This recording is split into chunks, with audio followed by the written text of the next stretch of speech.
مرحبا، اليوم رح أعمل معكم وصفة كرنكل أم علي، ووصفة سهلة وبسيطة وبتشهي تشهاية. رح أحتاج ورق جلاش، ورح أحتاج زبدة دايبة، وحليب مكثف محلى، وحليب سائل مع قشطة، أو ممكن استبداله بكريمة سائلة، والمكسرات اللي نحن بنفضلها زائد رشة قرفة. رح آخد ورق الجلاش وبعدين اتنيه هيك بشكل عشوائي، كل ورقتين سوا باخدهن وبتنيهم بشكل عشوائي وبصفهم بالبايركس. ولازم كون محمية الفرن من أول على درجة حرارة 200 لحتى دخل الورق ويتحمر.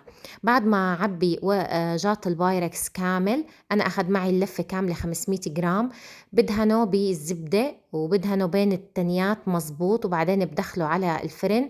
تقريبا أخد معي شي 15 دقيقة لبين ما تحمر الورق كتير منيح. وبعدين باخد الحليب المكثف المحلى وبحطه فوق الورق كامل دغري. أول ما منطلعه من الفرن منحط الحليب المكثف المحلى، وبعدين الكريمة السائلة، وبعدين منزينه بالمكسرات اللي نحن منفضلها. حطيت أنا جوز ولوز وفستق حلبي، ممكن تحطوا زبيب، ممكن تحطوا جوز هند اللي انتو بدكن اياه.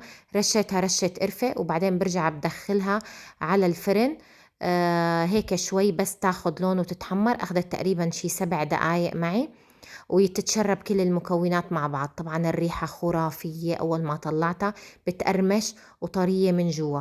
بالنسبة للحليب والكريمة السائلة بتقدروا تحطوا من كاسة لكاستين حسب انتو قديه بتحبوها. وصحتين وألف عافية.